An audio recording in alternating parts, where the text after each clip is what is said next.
تم وہ لیتے چلے آئے۔ آپ جب وہاں پہنچے تو کیا دیکھا؟ جناب سیدہ عائشہ صدیقہ رضی اللہ تعالی عنہا بیٹھی ہوئی۔ جناب عائشہ نے فوراً اپنے کپڑے سے اپنے آپ کو چھپایا، حضرت صفوان نے اپنا منہ نیچے بٹھایا، سیدہ عائشہ کو اوپر سوار کروایا اور لے کے آگے چل پڑے۔ جب آگے چل پڑے، عبداللہ ابن ابی رأس المنافقین، اس نے جناب سیدہ عائشہ صدیقہ اور حضرت صفوان پر الزام تراشی شروع کر دی، گویا کہ آپ کی عصمت و طہارت اور عفت پر کیچڑ اچھالنا شروع کر دی۔ اس کی اس بات میں برگلانے میں بعض صحابہ بھی آئے، جن میں حسان ابن ثابت کا نام بھی آتا ہے، جن میں حضرت مستح کا نام بھی آتا ہے۔ بہرحال بعض صحابہ بھی اس کے برگلانے میں آ گئے۔ جناب سیدہ عائشہ صدیقہ جو سفر سے واپس لوٹی، آپ کی طبیعت ٹھیک نہ تھی، آپ کچھ دن بستر علالت پر رہیں۔ آپ کی خادمہ ام مستح نے آپ کو علالت کے دوران ہی بتایا کہ صحابہ اور مدینہ شہر میں اس طرح کی باتیں آپ کے بارے میں ہو رہی ہیں، اور آپ کی عفت و طہارت پر اور حضرت صفوان پر اس طریقے سے الزام تراشی ہو رہی ہے۔ حضور علیہ السلام کو جب خبر پہنچی، تاجدار کائنات منبر پر جلوہ افروز ہو گئے۔ صحابہ جمع، جناب صدیق اکبر، فاروق اعظم، عثمان غنی، علی مرتضیٰ، تمام صحابہ بیٹھے ہوئے ہیں۔ حضور علیہ السلام نے فرمایا، مجھے اپنی اہل، اپنی حرم، اپنی ازواج کے بارے میں بہتری سے بڑھ کر اس کے علاوہ کوئی گمان نہیں، میں ان کے بارے میں اچھا گمان پاکیزگی طہارت کا کرتا ہوں۔ کوئی شخص ہے جو میرے سامنے ان کے لیے معذرت پیش کرے؟ آقا دو جہاں علیہ السلام و تسلیم نے جب یہ بیان کیا، اس کے بعد فرمایا، ہلاکت و تباہی ہے لوگوں کے لیے کہ جو میری حرم پر اس طریقے سے کیچڑ اچھا کرے۔ جناب فاروق اعظم کھڑے ہوئے، عرض کیا، یا رسول اللہ، ہم لوگ کیسے گمان کر سکتے ہیں کہ کوئی فاحشہ یا بدکارہ عورت آپ کے حرم میں داخل ہو سکے؟ اس لیے جو رب کائنات جس میں اطہر مصطفیٰ پر مکھی بیٹھنا گوارا نہیں کرتا، وہ حرم مصطفیٰ میں فاحشہ عورت کیسے گوارا کرے؟ ہم جناب عائشہ کے بارے میں اچھا گمان کرتے ہیں۔ جناب عثمان غنی کھڑے ہوئے، عرض کیا، یا رسول اللہ، آپ کی حرم کے بارے میں ہم حسن ظن رکھتے ہیں، جو رب کائنات آپ کا سایہ زمین پر پڑنا گوارا نہیں کرتا، وہ آپ کے حرم میں آپ کی صحبت کے ساتھ کسی فاحشہ عورت کو کیسا گوارا کرے گا؟ جناب عائشہ کے بارے میں ہم اچھا گمان کرتے ہیں۔ سیدنا علی مرتضیٰ کھڑے ہوئے، آپ نے فرمایا، قسم ہے مجھے اس ذات قدوس کی جس کے قبضہ قدرت میں میری جان ہے، جو رب کائنات اگر آپ کے جوتے کے ساتھ، نالین مبارک کے ساتھ کسی جو یا ٹڈی کا چھوٹا سا تھوڑا سا خون بھی لگ جائے، اور وہی نازل ہوتی ہے، پیارے حبیب اپنے نالین پاک اتار دے، اس کے ساتھ جو کا خون لگا ہوا ہے، جو خون اتنا سا قطرہ جو قطرے کا بھی سما حصہ ہے وہ گوارا نہیں کرتا، وہ ایسی عورت کیسے گوارا کر سکتا ہے؟ جناب عائشہ کے بارے میں ہم اچھا گمان کرتے ہیں۔ جب یہ صحابہ کہہ چکے، آقا دو جہاں منبر سے نیچے اترے، ادھر جبرائیل امین بارگاہ مصطفیٰ میں حاضر ہوئے۔ 18 آیتیں اسی وقت جناب عائشہ کی عفت، طہارت، پاک دامنی، عظمت اور تقدیس کے لیے رب کائنات نے نازل فرما دی۔ فرمایا، ان الذین جاؤوا بالافک عصبۃ منکم لا تحسبوه شرا لکم بل هو خیر لکم لکل امرئ منهم ما اکتسب من الاثم۔ پیارے حبیب، جو لوگ آپ کی ازواج مطہرات پر، عصمت عائشہ صدیقہ پر کیچڑ اچھال رہے ہیں، ان لوگوں کو خبر نہیں کہ عائشہ کی طہارت، عصمت، تقدیس رب کائنات نے اپنی بارگاہ میں اس وقت لکھ دی تھی جب عائشہ حرم مصطفیٰ میں بھی داخل نہ ہوئی تھی۔ اور حدیث پاک میں آتا ہے، تاجدار کائنات ارشاد فرماتے ہیں سیدہ عائشہ صدیقہ سے، جس کو صحیح بخاری مسلم میں نقل کیا گیا، آقا دو جہاں نے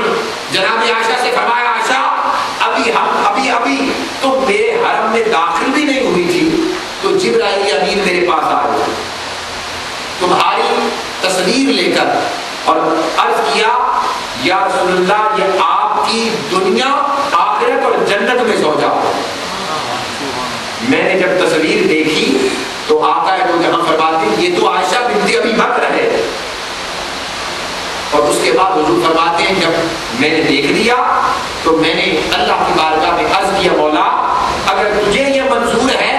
تو میں اس میں میری کیا وجہ کہ میں اس میں حیل و حجت کروں۔ جناب عائشہ سیدہ عائشہ صدیقہ رضی اللہ تعالی عنہا کے بارے میں حضور فرماتے ہیں اس کے بعد عائشہ تو میرے حرم میں داخل ہوئی۔ اور دوسری روایت میں آتا ہے حضور فرماتے ہیں کہ سیدہ عائشہ صدیقہ حرم میں داخل ہونے سے پہلے سیدنا جبرائیل حضور کی بارگاہ میں آئے اور جناب عائشہ کو ایک ریشمی سرخ کپڑے میں لپیٹا ہوا اور عرض کرتے ہیں یا رسول اللہ یہ آپ کی زوجہ ہے جو دنیا میں بھی زوجہ ہے اور جنت میں بھی زوجہ ہے۔ حضور فرماتے ہیں میں نے کہا جبرائیل اس کے چہرے سے ذرا ریشمی رومال تو ہٹاؤ۔ ریشمی کپڑا جب ہٹایا گیا تو میں نے دیکھا عائشہ تو تھی، اس کے بعد تو میرے حرم میں داخل ہوئی۔ یہ سیدہ عائشہ صدیقہ کا مقام ہے کہ رب کائنات نے حرم مصطفیٰ میں داخل ہونے سے پہلے آقا دو جہاں کو سیدہ عائشہ کے حرم میں آنے کی خوشخبری دی، اور وہ عائشہ صدیقہ جن کے لیے رب کائنات نے 18 آیتیں نازل فرمائیں۔ اور جناب عائشہ صدیقہ رضی اللہ تعالی عنہا وہ حضور کی زوجہ ہے جو صرف کماری حضور کے حرم میں آئی، باقی ازواج مطہرہ جتنی بھی آئی تھی وہ متعلقہ حضور کے حرم میں داخل ہوئی ہیں، حضور اسلام کے رشتہ ازواج میں منتقل ہوئی۔ واحد حضور کی کماری زوجہ جناب سیدہ عائشہ صدیقہ رضی اللہ تعالیٰ عنہا، اور جس عمر میں آپ حضور کے حرم میں آئیں وہ عمر بچوں کے کھیلنے کی ہوتی، لیکن حضور نے پھر تربیت کا وہ مینارہ نور امت کے لیے باندھا کہ جناب سیدہ عائشہ صدیقہ رضی اللہ تعالی عنہا بقیہ ازواج مطہرات اور تمام صحابہ کی استاد قرار پائیں کہ صحابہ کہتے ہیں خدا کی عزت کی قسم اگر شریعت فقہ قرآن حدیث کا کوئی مسئلہ ہمیں درپیش ہوتا دروازہ عائشہ پر حاضر ہوتے اور جا کے عرض کرتے ام المومنین قرآن کی آیت کی سمجھ نہیں آ رہی، اس حدیث پاک کی سمجھ نہیں آتی، یہ مسئلہ درپیش ہو گیا، جناب عائشہ صدیقہ ان کا مسئلہ حل کر دیا۔ اور فقہاء نے یہ لکھا ہے کہ آدھی شریعت اور بطور خاص عورتوں کے جتنے مسائل ہیں ان کی راویہ جناب عائشہ ہیں، اور اگر سیدہ عائشہ نہ ہوتی تو امت کو یہ تمام مسائل نصیب نہ ہو سکتے۔ یہ آپ کا احسان ہے امت کے اوپر جناب عائشہ۔ حضرت عبداللہ بن عباس، حضرت عبداللہ بن مسعود، جلیل القدر صحابہ جناب سیدہ عائشہ صدیقہ رضی اللہ تعالی عنہا کے دروازہ علمیت اور دروازہ محدثیت پر فیض حاصل کیا کرتے اور کھڑے ہو کر عرض کرتے اے زوجہ رسول، اے بنت ابی بکر، اے محسنہ کائنات، ہمیں یہ مسئلہ درپیش ہے، فیضان مصطفیٰ سے ہمیں مستفید کرواؤ۔ تو عزیزان محترم جناب سیدہ عائشہ صدیقہ رضی اللہ تعالی عنہا کے مناقب میں احادیث کی جتنی میں بات چھیڑتا چلا جاؤں یہ کم ہے، لیکن آگے ایک بات کر کے میں جناب خدیجہ کی بات شروع کروں گا۔ جناب حضرت عائشہ صدیقہ کے حوالے سے حدیث پاک میں آتا ہے، بے شمار حدیث میں